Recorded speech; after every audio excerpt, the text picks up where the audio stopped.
Success as a financial advisor for dummies. किताब उन लोगों के लिए गाइड है जो फाइनेंशियल एडवाइजर वित्तीय सलाहकार के रूप में करियर बनाना चाहते हैं या इस फील्ड में पहले से हैं और भी सफलता पाना चाहते हैं। इस किताब की शुरुआत एक सिंपल लेकिन पावरफुल मैसेज से होती है। सफल वित्तीय सलाहकार केवल पैसे की बात नहीं करता, वह भरोसे, संबंध और योजना की बात करता है। आज के समय में जब लोग अपनी आमदनी, निवेश, टैक्स, रिटायरमेंट और बीमा को लेकर कंफ्यूजन में होते हैं, एक फाइनेंशियल एडवाइजर का रोल बहुत महत्वपूर्ण हो गया है। लेकिन सिर्फ इस इंडस्ट्री में आना ही काफी नहीं है। आपको उस मुकाम तक पहुंचना होगा जहां ग्राहक आप पर भरोसा करें, आपकी सलाह को माने और लंबे समय तक जुड़े रह। इस किताब की शुरुआत यह समझाने से होती है कि एक सफल वित्तीय सलाहकार बनने के लिए किन स्किल्स की जरूरत है। कम्युनिकेशन स्किल, टेक्निकल नॉलेज और क्लाइंट सेंटर अप्रोच। लेखक बताते हैं कि यह केवल नंबर का खेल नहीं है, बल्कि यह एक लोगों का व्यवसाय है। आपको क्लाइंट की जरूरतों को समझना, उनसे भावनात्मक रूप से जुड़ना और उनके फाइनेंशियल गोल को अपना मिशन बनाना होता है। इस किताब में बताया गया है कि कैसे नए सलाहकार अपने पहले क्लाइंट खोज सकते हैं, कैसे नेटवर्क बना सकते हैं और कैसे मार्केटिंग की मदद से खुद को अलग पहचान दिला सकते हैं। साथ ही यह भी बताया गया है कि कैसे आप कोल्ड कॉलिंग, रेफरल्स और सोशल मीडिया का सही उपयोग करके एक मजबूत क्लाइंट बेस बना सकते हैं। लेखक यह भी समझाते हैं कि इस इंडस्ट्री में लंबे समय तक टिके रहने के लिए धैर्य, भरोसेमंद व्यवहार, अनुशासन और लगातार सीखते रहने की आदत सबसे ज्यादा जरूरी है। किताब में फेल हुए फाइनेंशियल एडवाइजर्स की गलतियों से सीखने की बातें भी हैं, जैसे ज्यादा वादे करना, बिना तैयारी के क्लाइंट मीटिंग में जाना या सेल्स को ही सब कुछ मान लेना। एक और बड़ी बात जो इस किताब की शुरुआत में समझाई गई है, वह है आपका वाई क्या है, यानी आपने यह करियर क्यों चुना। अगर आपका मकसद केवल पैसा कमाना है, तो शायद आप जल्दी थक जाएंगे। लेकिन अगर आपका उद्देश्य लोगों की जिंदगी में पॉजिटिव बदलाव लाना है, तो सफलता आपके साथ चलेगी। अंत में यह किताब शुरुआत से लेकर प्रोफेशनल लेवल तक की ऐसी समझ देती है जो न सिर्फ एक नए फाइनेंशियल एडवाइजर को बल्कि अनुभवी लोगों को भी प्रेरित करती है। यह एक रोड मैप है, सीखने से लेकर सफलता तक। चैप्टर 1, एक फाइनेंशियल एडवाइजर के रूप में शुरुआत करना, getting started as a financial advisor. एक सफल फाइनेंशियल एडवाइजर बनने की यात्रा की शुरुआत खुद को सही तरीके से तैयार करने से होती है। यह पहला चैप्टर आपको यह समझाने पर केंद्रित है कि इस करियर में कैसे प्रवेश करें, किन योग्यताओं की जरूरत है और शुरुआत में किन बातों का ध्यान रखना चाहिए। एक फाइनेंशियल एडवाइजर कौन होता है? फाइनेंशियल एडवाइजर वह होता है जो लोगों को उनके पैसे को बेहतर ढंग से मैनेज करने में मदद करता है, जैसे investment, tax planning, insurance, retirement और बजटिंग। उसका काम केवल सलाह देना नहीं होता, बल्कि क्लाइंट के साथ विश्वास का संबंध बनाना भी होता है। 2, इस करियर में क्यों आए? अगर आपको लोगों से जुड़ना पसंद है, आप पैसे और निवेश की दुनिया में रुचि रखते हैं और आप दूसरों की मदद करके संतुष्टि पाते हैं, तो यह फील्ड आपके लिए है। इस फील्ड में आपको वित्तीय आजादी, लचीलापन और असीमित कमाई की संभावना मिलती है। 3 योग्यता और स्किल्स क्या चाहिए? इस क्षेत्र में सफल होने के लिए कुछ जरूरी स्किल्स और योग्यताएं हैं। कम्युनिकेशन स्किल्स, सुनना और समझाना। बेसिक फाइनेंशियल नॉलेज, भरोसेमंद और प्रोफेशनल व्यवहार। एथिकल अप्रोच, क्लाइंट की जरूरतों को समझने की क्षमता। 4, कहां से शुरुआत करें? शुरुआत करने के लिए सबसे पहले आपको यह तय करना होगा कि आप किस तरह के फाइनेंशियल एडवाइजर बनना चाहते हैं, जैसे investment advisor, insurance advisor, tax consultant, retirement planner. आप किसी कंपनी के साथ जुड़ सकते हैं या फिर स्वतंत्र रूप से फ्रीलांस भी काम कर सकते हैं। कुछ जगहों पर लाइसेंस या प्रमाण पत्र की जरूरत हो सकती है, जैसे CFP certified financial planner, NISM Bharat में आदि। 5, शुरुआत में किन चुनौतियों का सामना होगा? शुरुआती समय में क्लाइंट बनाना, नेटवर्किंग करना और सेल्फ ब्रांडिंग सबसे बड़ी चुनौतियां होती हैं। लेकिन अगर आप धैर्य से काम लें और हर दिन एक नया क्लाइंट टच पॉइंट बनाएं, तो यह रास्ता आसान हो सकता है। चेक, क्या आप इस फील्ड के लिए तैयार हैं? लेखक एक सवाल पूछते हैं, क्या आप लोगों के पैसे से बाय जुड़ी जिम्मेदारी लेने को तैयार हैं? क्या आप दूसरों की जिंदगी को सुरक्षित और समृद्ध बनाने के लिए पूरी ईमानदारी से काम करेंगे? निष्कर्ष। पहला चैप्टर आपको यह सोचने पर मजबूर करता है कि क्या आप इस करियर को सिर्फ पैसे के लिए चुन रहे हैं या एक मिशन की तरह ले रहे हैं। यह एक ऐसा प्रोफेशन है जहां आप दूसरों की जिंदगी बदल सकते हैं और साथ ही अपनी भी। अध्याय 2। क्या आप एक फाइनेंशियल एडवाइजर बनने के लिए उपयुक्त हैं? इस अध्याय का मुख्य उद्देश्य है खुद से ईमानदारी से यह सवाल पूछना कि क्या आप वाकई एक सफल फाइनेंशियल एडवाइजर बनने के लिए मानसिक, व्यावसायिक और व्यक्तिगत रूप से तैयार हैं। हर कोई इस फील्ड में सफल नहीं हो सकता और यह कोई जल्दी अमीर बनने वाला करियर नहीं है। इस चैप्टर में लेखक बताते हैं कि इस प्रोफेशन में कामयाब होने के लिए कुछ खास गुण, मानसिकता और प्रतिबद्धता की जरूरत होती है। 1। क्या आपको लोगों के साथ काम करना पसंद है? फाइनेंशियल एडवाइजरी एक लोगों का व्यवसाय है।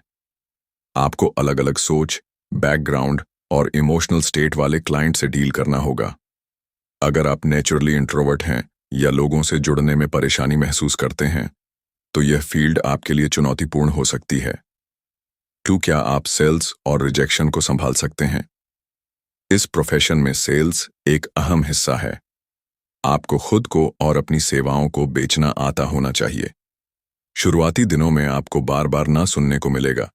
कई लोग आपकी बात नहीं सुनेंगे, लेकिन सफल फाइनेंशियल एडवाइजर वही है जो रिजेक्शन से डरे नहीं बल्कि सीखता रहे। 3। क्या आप आत्मानुशासित हैं? इस क्षेत्र में आपको कोई बॉस नहीं बताने वाला कि क्या करना है। आपको स्वयं प्रेरित होना पड़ेगा। Client meetings, phone calls, follow-ups, planning, सब कुछ आपको अपने स्तर पर करना होगा। अगर आप आलसी या बिना अनुशासन के काम करते हैं तो सफल नहीं हो पाएंगे। 4। क्या आप विश्वास योग्य और ईमानदार हैं? लोग आपको अपनी मेहनत की कमाई सौंपते हैं। ऐसे में ईमानदारी और पारदर्शिता बेहद जरूरी है। अगर आप ज्यादा कमाने के चक्कर में गलत सलाह देंगे या क्लाइंट के हित के बजाय अपनी कमाई पर ध्यान देंगे तो यह भरोसे की दुनिया जल्दी खत्म हो जाती है। 5। क्या आप लगातार सीखने के लिए तैयार हैं? फाइनेंशियल मार्केट्स, टैक्स कानून, इंश्योरेंस पॉलिसी, रिटायरमेंट रूल्स, सब कुछ समय के साथ बदलता रहता है। अगर आप सीखते नहीं रहेंगे तो आप आउटडेटेड हो जाएंगे। एक सफल फाइनेंशियल एडवाइजर हमेशा अपडेटेड और नॉलेजेबल रहता है। 6। क्या आप लंबी रेस के घोड़े हैं? यह प्रोफेशन धीरे धीरे फल देने वाला है। शुरुआत में बहुत पैसा नहीं आएगा, लेकिन समय के साथ क्लाइंट्स जुड़ेंगे, आपकी रेपुटेशन बनेगी और फिर आपका नेटवर्क ही आपकी सबसे बड़ी संपत्ति बन जाएगा। निष्कर्ष। इस अध्याय का मूल संदेश है, खुद को गहराई से परखें। अगर आपके अंदर लोगों की सेवा करने की भावना, सीखने की ललक और खुद पर विश्वास है तो आप इस करियर में आगे बढ़ सकते हैं। यह काम सिर्फ पैसे का नहीं बल्कि भरोसे का है। अध्याय 3। खुद पर एक बैकग्राउंड चेक करना।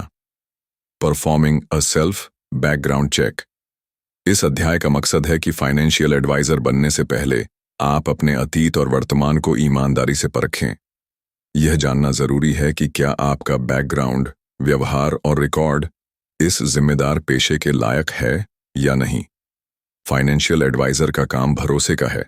क्लाइंट आपको अपनी कमाई, भविष्य और सपनों की योजना सौंपते हैं। अगर आपके इतिहास में कोई ऐसा दाग है जो आपके विश्वास को कमजोर करता है तो यह आपकी सफलता में रुकावट बन सकता है। 1। आपका क्रेडिट इतिहास क्या कहता है? अगर आप खुद अपने पैसों को मैनेज नहीं कर पा रहे हैं, जैसे credit card default, loan repayment में देरी या बुरी क्रेडिट स्कोर, तो क्लाइंट आप पर कैसे भरोसा करेंगे। लेखक का कहना है, fix your finances before managing someone else's, यानी दूसरों का पैसा संभालने से पहले अपना पैसा संभालना सीखिए। 2। क्या आपके ऊपर कोई कानूनी मामला या आपराधिक रिकॉर्ड है? अगर आपके नाम पर कोई क्रिमिनल रिकॉर्ड है, जैसे फ्रॉड, चोरी या धोखाधड़ी, तो आपको इस इंडस्ट्री में एंट्री मिलना मुश्किल हो सकता है। क्लाइंट्स, कंपनियां और रेगुलेटरी एजेंसियां आपको पहले जांचेंगी। इसीलिए अगर कोई रिकॉर्ड है तो उसका समाधान करें और पारदर्शिता बनाए रखें। 3। क्या आपकी सोशल मीडिया इमेज प्रोफेशनल है? आज के दौर में लोग आपको गूगल और लिंक्डइन पर चेक करते हैं। अगर आपके सोशल मीडिया पर अनुचित फोटो, गुस्से भरे पोस्ट या भड़काऊ बयान है, तो यह आपकी प्रोफेशनल छवि को खराब कर सकता है। टिप: अपनी ऑनलाइन इमेज को साफ, प्रोफेशनल और भरोसेमंद बनाएं। क्या आपके पास अच्छा रेफरेंस नेटवर्क है? एक अच्छा फाइनेंशियल एडवाइजर बनने के लिए आपके पुराने बॉस, क्लाइंट्स या जानने वालों के पास आपके बारे में पॉजिटिव फीडबैक होना चाहिए। यदि आपसे जुड़े लोगों का आपके बारे में कहना अच्छा नहीं है, तो आपको पहले अपनी रेपुटेशन को सुधारने पर ध्यान देना चाहिए। 5. क्या आप खुद को बदलने को तैयार हैं? अगर आपने अतीत में गलतियां की है, तो इसका मतलब यह नहीं कि आप फाइनेंशियल एडवाइजर नहीं बन सकते, लेकिन आपको सीखने, सुधारने और ट्रांसपेरेंट बनने की आदत डालनी होगी। लेखक कहते हैं, integrity isn't about being perfect, it's about being honest and accountable. निष्कर्ष: यह अध्याय आपको आईना दिखाता है। आप कौन हैं? आपने क्या किया है? और क्या आप भरोसेमंद व्यक्ति हैं? यदि नहीं, तो अभी भी समय है खुद को सुधारने का। खुद को ठीक कीजिए ताकि आप दूसरों को सही सलाह देने लायक बन सकें। अध्याय 4: किसी फर्म के लिए काम करना या खुद की प्रैक्टिस शुरू करना। सही फैसला कैसे लें? इस अध्याय का मुख्य उद्देश्य है आपको यह निर्णय लेने में मदद करना कि आप एक फाइनेंशियल एडवाइजर के रूप में किसी स्थापित कंपनी फर्म के साथ जुड़ना चाहते हैं या स्वतंत्र रूप से इंडिपेंडेंट अपनी खुद की फर्म या प्रैक्टिस शुरू करना चाहते हैं। दोनों रास्तों के फायदे और चुनौतियां हैं, और सही फैसला आपके व्यक्तित्व, अनुभव और लक्ष्यों पर निर्भर करता है। किसी फर्म के साथ काम करने के फायदे: स्ट्रक्चर और ट्रेनिंग। फर्म्स आमतौर पर आपको ट्रेनिंग देती हैं, जिससे आपको क्लाइंट से बातचीत, फाइनेंशियल प्रोडक्ट्स और सिस्टम्स की समझ मिलती है। बिना निवेश के शुरुआत यहां आपको खुद पैसा लगाने की जरूरत नहीं होती। ऑफिस, टूल्स, मार्केटिंग सब फर्म देती है। ब्रांड का फायदा: एक जानी पहचानी कंपनी के नाम से काम करने पर क्लाइंट्स आसानी से भरोसा करते हैं। मददगार टीम: आपके पास मैनेजर, सीनियर एडवाइजर और स्टाफ की मदद होती है। यह ऑप्शन खासकर शुरुआत करने वालों और बिना नेटवर्क वाले लोगों के लिए अच्छा होता है। खुद की प्रैक्टिस शुरू करने के फायदे: पूरी आज़ादी। आप अपने नियम खुद बनाते हैं, क्लाइंट चुनते हैं और अपने तरीकों से काम करते हैं। इनकम पर पूरा कंट्रोल। जितनी मेहनत आप करते हैं, उतनी कमाई आपकी होती है। कोई शेयर फर्म को नहीं देना पड़ता। Brand building. आप अपना खुद का नाम, वेबसाइट, सोशल मीडिया इमेज बना सकते हैं, जो लंबे समय में फायदेमंद होता है। यह रास्ता उनके लिए बेहतर है जो अनुभवी, सेल्फ ड्रिवन और नेटवर्किंग में मजबूत हैं। 3. खुद से पूछने वाले सवाल, सेल्फ चेक क्वेश्चंस। क्या आपके पास खुद की फर्म शुरू करने का बजट है? क्या आप खुद से मार्केटिंग, क्लाइंट हंटिंग और ऑपरेशन संभाल सकते हैं? क्या आप जोखिम लेने को तैयार हैं, या आप एक गाइडेड, सुरक्षित और सहयोगी माहौल में शुरुआत करना चाहते हैं? 4. हाइब्रिड मॉडल, बीच का रास्ता। लेखक एक तीसरे रास्ते की भी बात करते हैं। आप किसी कंपनी के लिए काम करते हुए धीरे धीरे अपनी साइड प्रैक्टिस शुरू कर सकते हैं। यह कम रिस्क, ग्रोथ फ्रेंडली तरीका है। निष्कर्ष: यह अध्याय आपको सोचने पर मजबूर करता है कि आप किस तरह के व्यक्ति हैं। स्ट्रक्चर पसंद है या फ्रीडम? अगर आप फोकस, धैर्य और रिस्क लेने को तैयार हैं, तो अपनी फर्म बनाइए। अगर आप सीखना चाहते हैं, गाइडेंस चाहते हैं, तो किसी अच्छी कंपनी से जुड़िए। लेखक का मंत्र: start where you fit but aim for where you belong. अध्याय 5: रेगुलेटरी दुनिया की समझ। फिडशियरी स्टैंडर्ड क्या है? इस अध्याय में लेखक हमें एक बहुत महत्वपूर्ण और संवेदनशील मुद्दे से परिचित कराते हैं। फाइनेंशियल एडवाइजर्स के लिए रेगुलेटरी नियम और फिडशियरी स्टैंडर्ड यह समझना जरूरी है कि जब आप किसी के पैसे से जुड़ा पेशा अपनाते हैं, तो सिर्फ जानकारी और स्किल्स काफी नहीं होते। आप पर एक कानूनी और नैतिक जिम्मेदारी भी होती है। 1. फिडशियरी स्टैंडर्ड क्या होता है? फिडशियरी शब्द का मतलब होता है पूर्ण विश्वास का रक्षक। जब आप एक फाइनेंशियल एडवाइजर होते हैं और फिडशियरी स्टैंडर्ड को फॉलो करते हैं, तो इसका मतलब है आप हमेशा अपने क्लाइंट के बेस्ट इंटरेस्ट हित में ही सलाह देंगे, ना कि अपने कमीशन या फायदे को देखते हुए। आपको यह सुनिश्चित करना होता है कि जो प्रोडक्ट आप बेच रहे हैं वह क्लाइंट की जरूरत के हिसाब से हो। आप सभी फीस और कमीशन को पारदर्शिता से डिस्क्लोज करें। कोई भी सलाह देने से पहले रिसर्च करें, समझें और बिना लालच के निर्णय लें। टू फिडशरी वर्सेस सूटेबिलिटी स्टैंडर्ड फर्क क्या है? लेखक इस चैप्टर में दो महत्वपूर्ण शब्दों में फर्क बताते हैं। फिडशरी स्टैंडर्ड सूटेबिलिटी, स्टैंडर्ड क्लाइंट का बेस्ट इंटरेस्ट देखना, जो प्रोडक्ट ठीक ठाक लगे वह देना, पूरी पारदर्शिता, जरूरी जानकारी देना लेकिन उतनी गहराई नहीं, लॉन्ग टर्म रिलेशनशिप बिल्ड करना, ट्रांजैक्शन केंद्रित। फिडुशियरी स्टैंडर्ड उच्च नैतिक स्तर है, जबकि सूटेबिलिटी सिर्फ कानूनी रूप से ठीक है। 3.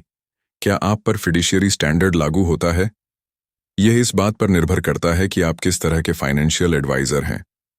रजिस्टर्ड इन्वेस्टमेंट एडवाइजर्स RIA, हाँ, इन पर फिडुशियरी स्टैंडर्ड लागू होता है। ब्रोकर एजेंट्स आमतौर पर इन पर सिर्फ सूटेबिलिटी स्टैंडर्ड लागू होता है, जब तक कि वे RIA न बन जाएं। भारत या अन्य देशों में अलग अलग रेगुलेटरी बॉडी होती हैं, जैसे CB भारत में, जो यह तय करती है कि किन पर कौन सा नियम लागू होता है। क्या इसका पालन करना जरूरी है? लेखक का साफ संदेश है, चाहे कानून आपको बाध्य करे या ना करे, एक अच्छे फाइनेंशियल एडवाइजर को नैतिक रूप से हमेशा फिडुशियरी स्टैंडर्ड अपनाना चाहिए। इससे आपका क्लाइंट आप पर भरोसा करेगा और लंबे समय तक जुड़ा रहेगा। निष्कर्ष, अगर आप सच में एक भरोसेमंद और सम्मानित फाइनेंशियल एडवाइजर बनना चाहते हैं तो फिडुशियरी स्टैंडर्ड को सिर्फ एक नियम नहीं बल्कि एक आदर्श की तरह अपनाइए। लेखक का संदेश, लाभ से पहले सेवा, बिक्री से पहले भरोसा, pursuing professional development, mastering core competencies, व्यावसायिक विकास की ओर बढ़ना और मुख्य क्षमताओं में निपुणता हासिल करना। एक सफल फाइनेंशियल एडवाइजर बनने के लिए केवल शुरुआती ट्रेनिंग या लाइसेंस लेना ही काफी नहीं है। इस अध्याय में लेखक जोर देकर कहते हैं कि आपको लगातार सीखते रहना, अपग्रेड होते रहना और अपनी क्षमताओं को धार देना बेहद जरूरी है। 1. प्रोफेशनल डेवलपमेंट क्या है और क्यों जरूरी है? फाइनेंशियल इंडस्ट्री तेजी से बदल रही है। नए इन्वेस्टमेंट टूल्स, टैक्स नियम, मार्केट की रणनीतियां और टेक्नोलॉजी हर दिन अपडेट हो रही है। अगर आप नहीं सीखेंगे तो पीछे रह जाएंगे। इसीलिए प्रोफेशनल डेवलपमेंट का मतलब है नई ट्रेनिंग लेना, इंडस्ट्री की खबरों से अपडेट रहना, सेमिनार्स, वेबिनार्स और कोर्सेज में भाग लेना। प्रोफेशनल सर्टिफिकेट्स जैसे CFP, NISM, एडरी हासिल करना। यह आपको ना सिर्फ नॉलेज देता है बल्कि क्लाइंट्स के बीच आपकी वैल्यू भी बढ़ाता है। 2. मुख्य क्षमताओं, कोर कॉम्पिटेंसीज में निपुणता क्यों जरूरी है? एक फाइनेंशियल एडवाइजर को केवल प्रोडक्ट बेचने वाला सेल्समैन नहीं बनना चाहिए। आपको कुछ कोर स्किल्स मास्टरी हासिल करनी चाहिए। Interpersonal skills, people skills. आपका काम लोगों से जुड़ना है, क्लाइंट का भरोसा जीतना, उनकी बात ध्यान से सुनना और उनसे भावनात्मक रूप से जुड़ना। यह सबसे जरूरी स्किल है। Analytical skills. आपको डाटा, इन्वेस्टमेंट ग्राफ और क्लाइंट की वित्तीय स्थिति का विश्लेषण करना आना चाहिए। सही रणनीति तभी बनेगी जब आपकी गणना सटीक हो। Communication skills. सिर्फ जानना काफी नहीं, बताना आना भी चाहिए। कठिन फाइनेंशियल टर्म्स को आम भाषा में समझाना, क्लाइंट को योजना के पीछे की सोच बताना, यह आपकी सबसे बड़ी ताकत हो सकती है। एथिक्स और प्रोफेशनलिज्म। आपका हर फैसला नैतिक हो, आपकी छवि क्लाइंट की नजरों में भरोसेमंद बने, यही आपकी सबसे बड़ी पूंजी है। 3. कैसे करें खुद का मूल्यांकन? लेखक सुझाव देते हैं कि हर 3-6 महीने में आप खुद से यह सवाल पूछें, क्या मेरी जानकारी आज की फाइनेंशियल दुनिया के अनुरूप है? क्या मुझे किसी नए सर्टिफिकेट या ट्रेनिंग की जरूरत है? क्या मेरे क्लाइंट मुझसे खुश हैं? क्या मैं खुद को लगातार बेहतर बना रहा हूं? निष्कर्ष, इस अध्याय का संदेश साफ है। अगर आप लगातार सीखते हैं तो आप लगातार बढ़ते हैं। एक फाइनेंशियल एडवाइजर के रूप में आपकी सबसे बड़ी जिम्मेदारी है खुद को बेहतर बनाते रहना, ताकि आप दूसरों के फाइनेंशियल फ्यूचर को भी बेहतर बना सकें। अध्याय बजट बनाना सीखिए। वित्तीय नियंत्रण की पहली सीढ़ी। एक सफल फाइनेंशियल एडवाइजर बनने से पहले आपको अपने खुद के पैसे का मास्टर बनना होगा। इस अध्याय में लेखक बताते हैं कि बजट बनाना और उसे काबू में रखना इस प्रोफेशन में आपकी नींव को मजबूत करता है। अगर आप खुद अपने पैसों को नहीं संभाल सकते तो दूसरों को कैसे गाइड करेंगे? वन बजटिंग का असली मतलब क्या है?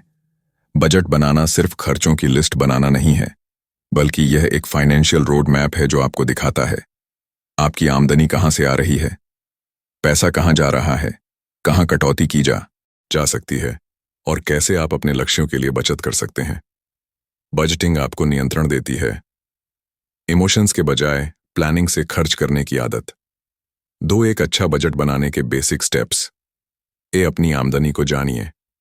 महीने में कुल कितना पैसा आपके पास आता है, फिक्स और वेरिएबल दोनों इनकम का जोड़ निकालिए। अपने खर्चों को ट्रैक कीजिए।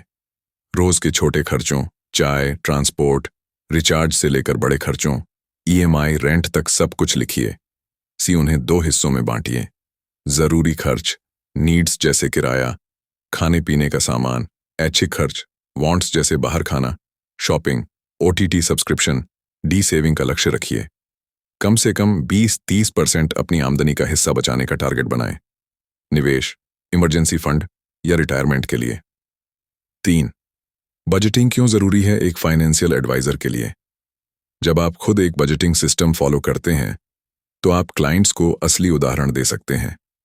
आप उन्हें यह सिखा सकते हैं कि कैसे छोटे खर्च बड़ी समस्या बनते हैं।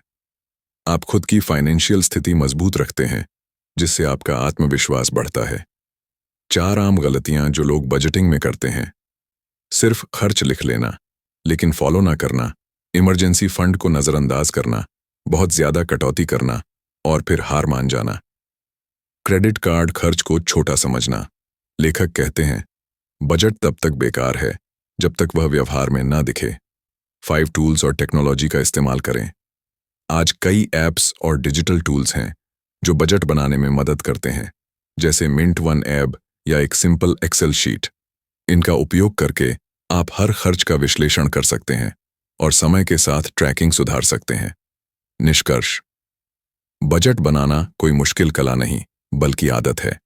एक बार जब आप इस आदत को विकसित कर लेते हैं तो न सिर्फ आपकी खुद की जिंदगी सुधरती है, बल्कि आप अपने क्लाइंट्स को भी एक मजबूत फाइनेंशियल लाइफ जीने में मदद कर सकते हैं।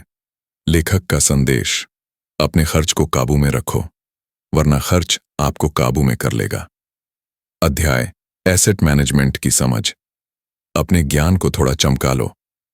इस चैप्टर में लेखक बड़े ही आसान और प्रैक्टिकल अंदाज में समझाते हैं कि अगर आप फाइनेंशियल एडवाइजर बनना चाहते हैं तो एसेट मैनेजमेंट यानी संपत्तियों को मैनेज करने की बेसिक नॉलेज जरूरी है। और अगर आपको थोड़ा बहुत आता है तो अब समय है थोड़ा ब्रश अप करने का।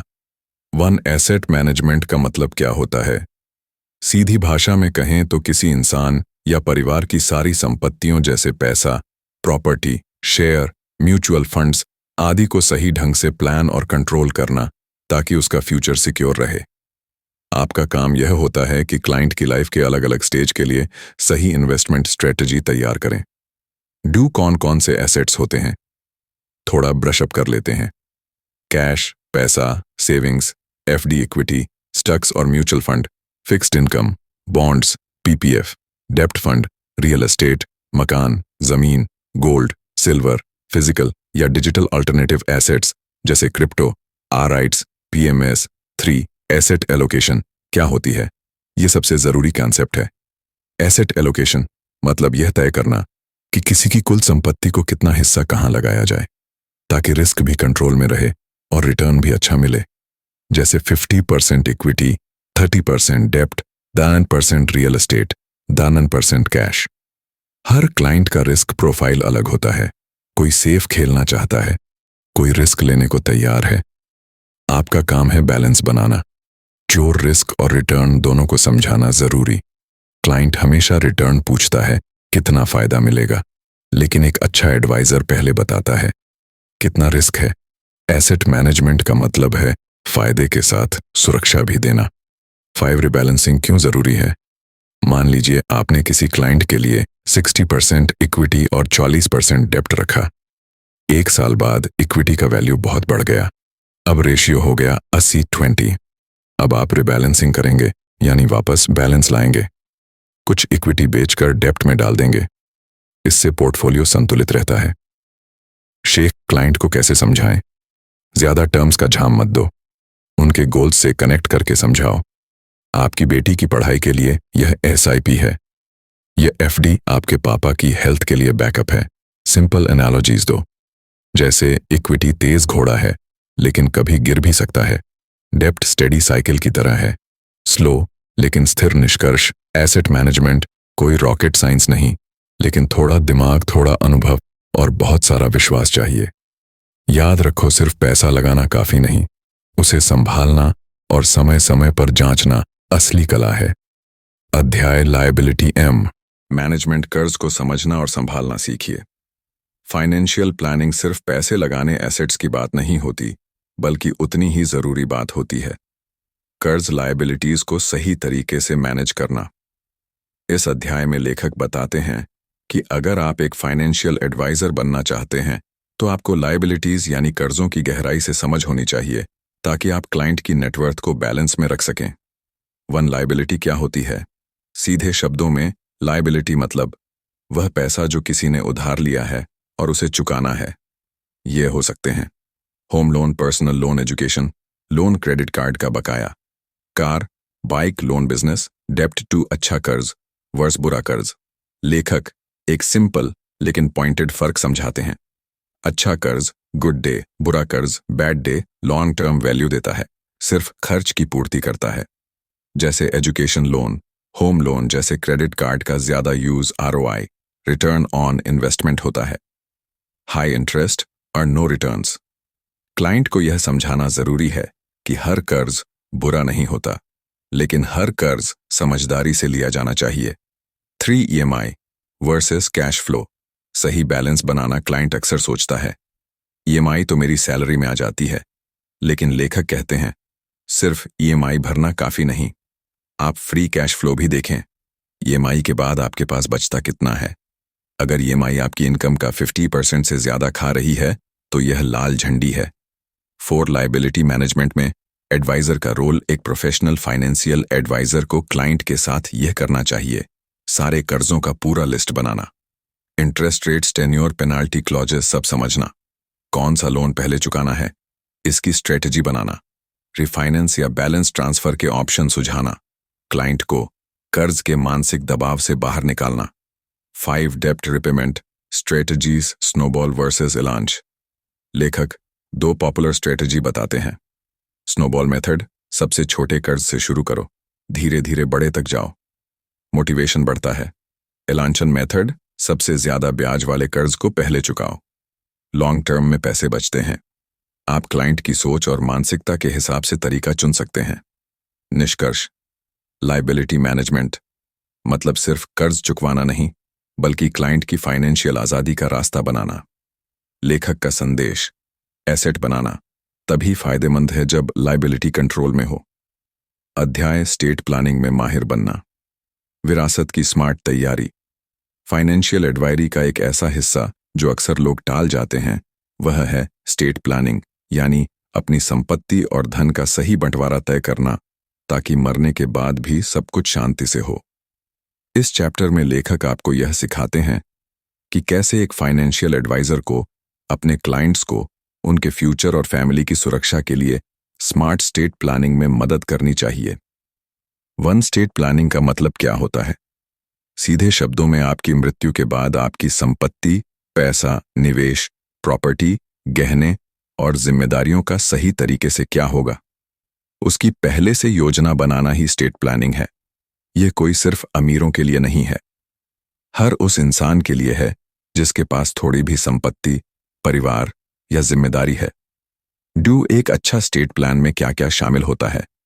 विल, वसीयत, सबसे बेसिक डॉक्यूमेंट जिसमें लिखा होता है कि किसको क्या मिलेगा। पावर ऑफ अटर्नी, अगर आप किसी कारणवश निर्णय ना ले पाए तो कौन आपकी ओर से निर्णय लेगा। ट्रस्ट, एक संरचना जो बड़े एसेट्स को मैनेज करने में मदद करती है, खासकर बच्चों या बुजुर्गों के लिए। बेनिफिशियरी डेजिग्नेशन, जैसे बीमा या पीएफ में किसको पैसा मिलना चाहिए, इसे अपडेट करना। 3 क्लाइंट्स स्टेट प्लानिंग टालते क्यों हैं?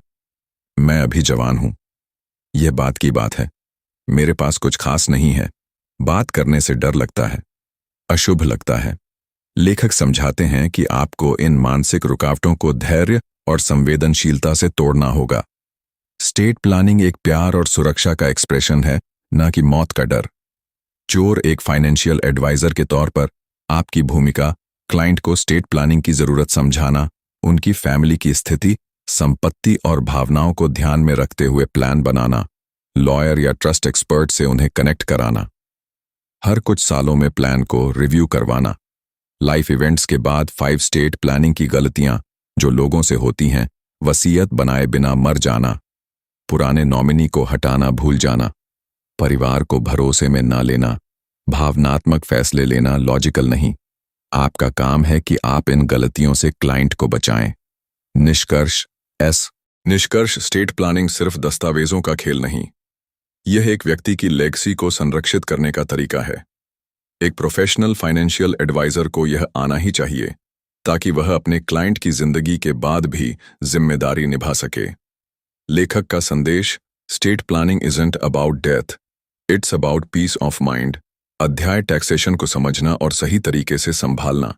टैक्स का नाम सुनते ही ज्यादातर लोगों के चेहरे पर टेंशन आ जाती है और वहीं से एक फाइनेंशियल एडवाइजर की सबसे जरूरी जिम्मेदारी शुरू होती है, क्लाइंट को टैक्स से डर नहीं समझ पैदा करना सिखाना। इस चैप्टर में लेखक बताते हैं कि कैसे टैक्सेशन किसी भी व्यक्ति की फाइनेंशियल हेल्थ को सीधा प्रभावित करता है और एक सलाहकार के रूप में आपको इस सिस्टम को समझकर क्लाइंट को मैक्सिमम बचत का रास्ता दिखाना चाहिए। 1 टैक्सेशन का महत्व क्यों? टैक्स केवल एक खर्च नहीं है, यह आपके पूरे फाइनेंशियल प्लान को प्रभावित करता है। इनकम घट जाती है, निवेश पर रिटर्न कम हो सकता है, रिटायरमेंट फंड पर असर पड़ता है, प्रॉपर्टी या ट्रांजैक्शन पर टैक्स का असर पड़ता है। अगर आपने टैक्स नहीं समझा तो आपका क्लाइंट फाइनेंशियल आज़ादी से दूर रह जाएगा। टू एक फाइनेंशियल एडवाइजर को किन टैक्सों की जानकारी होनी चाहिए? इनकम टैक्स, नौकरी, बिजनेस या फ्रीलांस से आय पर capital gain tax, stocks, mutual fund या प्रॉपर्टी बेचने पर, डिविडेंड टैक्सेशन, रिटायरमेंट फंड पर, tax rules section 80C, 80D, 24B आदि के टैक्स बेनिफिट्स, GST और बिजनेस टैक्स अगर क्लाइंट उद्यमी है। 3 टैक्स सेविंग के स्मार्ट तरीके। लेखक समझाते हैं कि टैक्स बचाने के लिए जल्दी प्लानिंग सबसे अहम है। कुछ प्रैक्टिकल टिप्स। ATC के तहत PPF, ELSS, LIC, NSC आदि का सही इस्तेमाल, हेल्थ इंश्योरेंस का क्लेम, ATD होम लोन के ब्याज पर टैक्स छूट, NPS में अतिरिक्त deduction, long term capital gain की प्लानिंग याद रखें। टैक्स बचाना मतलब सिर्फ निवेश करना नहीं, सही निवेश करना है। 4 टैक्स प्लानिंग वर्सेस टैक्स एज। लेखक साफ करते हैं, टैक्स प्लानिंग वैध है लेकिन टैक्स ईवेज यानी टैक्स से बचना गैरकानूनी है। एक एडवाइजर को हमेशा कानूनी तरीकों से टैक्स सेविंग करवानी चाहिए ताकि क्लाइंट को कोई परेशानी ना हो। 5 सालाना टैक्स रिव्यू और फाइलिंग में मदद। एक एडवाइजर को क्लाइंट के साथ हर साल इनकम और निवेश की समीक्षा करनी चाहिए। टैक्स डिक्लेरेशन तैयार करवाना चाहिए। समय पर ITR भरवाने में गाइड करना चाहिए। फॉर्म 16, AIS और TDS का विश्लेषण करवाना चाहिए। निष्कर्ष, टैक्सेशन एक ऐसा क्षेत्र है जिसमें माहिर होने से आप क्लाइंट के सबसे भरोसेमंद सलाहकार बन सकते हैं। एक अच्छा टैक्स प्लान क्लाइंट के पैसे की रक्षा कवच बनता है। लेखक का संदेश, don't fear taxes, master them and your clients will master wealth. अध्याय फाइनेंशियल बिहेवियर, इंसान के पैसों वाले फैसलों की मनोविज्ञान। फाइनेंशियल एडवाइजर का काम सिर्फ आंकड़े और निवेश का प्लान बनाना नहीं होता। असल में आपका सबसे बड़ा काम होता है क्लाइंट के मन को समझना, क्योंकि पैसा इंसान की जिंदगी का ऐसा पहलू है जिसमें भावनाएं, डर, लालच, भरोसा और असुरक्षा सब कुछ शामिल रहता है। इस अध्याय में लेखक बताते हैं कि एक अच्छे एडवाइजर को फाइनेंशियल बिहेवियर यानी पैसे से जुड़े व्यवहार की गहरी समझ होनी चाहिए। विंड लोग फैसले कैसे लेते हैं? तर्क और भावना का टकराव। क्लाइंट हमेशा कहता है, मैं लॉजिक से सोचता हूं, लेकिन असल में उनके फैसलों पर 3 चीजों का असर होता है। डर, फियर, पैसा खोने का डर सबसे बड़ा डर है। लालच, ग्रीड, ज्यादा रिटर्न की चाहत में लोग रिस्क भूल जाते हैं। फ्लोमो, एफोमो, बाकी सब निवेश कर रहे हैं, मुझे भी करना है। एक फाइनेंशियल एडवाइजर को इन मनोवृत्तियों को पहचान कर क्लाइंट की सोच को संतुलन में लाना होता है। ड्यू बिहेवियरल बायस क्या होते हैं? कुछ आम मानसिक आदतें जिनसे लोग अक्सर गलत फैसले ले लेते हैं। कन्फर्मेशन बायस, लोग वही जानकारी ढूंढते हैं जो उनके मन की बात को सही साबित करें। रीसेंसी बायस, हाल की घटनाओं से इतना प्रभावित होना कि लंबी अवधि का नजरिया भूल जाना, जैसे मार्केट में गिरावट देखकर सब बेच देना। ओवर कॉन्फिडेंस, मुझे सब पता है कि भावना और बिना रिसर्च के बड़ा रिस्क ले लेना। लॉस अवर्शन, पैसे खोने का डर इतना ज्यादा कि लोग सही फैसले लेने से भी डरे। 3, एक एडवाइजर के तौर पर आपकी भूमिका।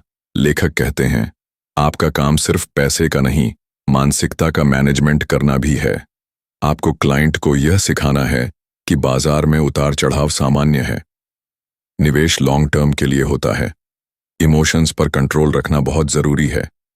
जब क्लाइंट घबराए तो आप उन्हें भरोसा दें। जब वह लालच में आए तो आप उन्हें रोकें। 4, भरोसे का रिश्ता। फाइनेंशियल बिहेवियर की समझ से आप क्लाइंट के साथ ऐसा रिश्ता बना सकते हैं जिसमें वह खुलकर अपनी चिंताएं, असुरक्षाएं और उम्मीदें शेयर करें। यही भरोसा आपकी सबसे बड़ी ताकत है। निष्कर्ष, फाइनेंशियल बिहेवियर में निपुणता का मतलब है आप अपने क्लाइंट के पैसों के फैसलों के पीछे के मनोविज्ञान को भी समझते हैं। लेखक का संदेश, लोग पहले मन से फैसले लेते हैं, फिर उसे दिमाग से सही साबित करते हैं, और आपका काम है दोनों में संतुलन बनाना। अध्याय, क्लाइंट बनाना और इसे लाइफ टाइम करियर में बदलना। फाइनेंशियल एडवाइजर बनने का सफर तभी कामयाब होता है जब आप सिर्फ 1-2 क्लाइंट नहीं, बल्कि भरोसेमंद, लॉयल और लंबे समय तक जुड़े रहने वाले क्लाइंट्स बना पाएं। और यही इस अध्याय का मकसद है। सिर्फ क्लाइंट मत बनाओ, रिश्ते बनाओ, और इसी से करियर भी बनेगा। 1, क्लाइंट कैसे कमाए जाते हैं, खरीदे नहीं जाते। लेखक बताते हैं कि नए एडवाइजर अक्सर सोचते हैं कि ज्यादा कॉल्स करो, ज्यादा पिच करो और क्लाइंट बना लो। लेकिन असल सच्चाई यह है, लोग उन पर भरोसा करते हैं जो उनकी सुनते हैं।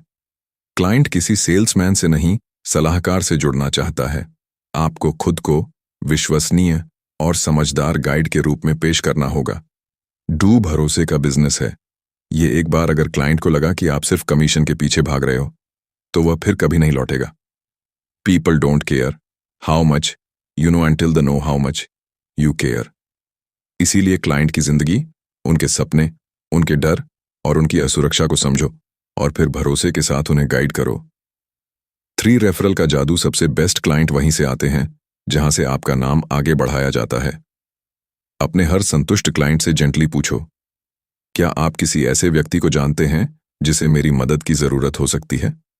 रेफरल के लिए ना कोई जोर डाले, ना कोई ऑफर दे, बस भरोसे का काम करो।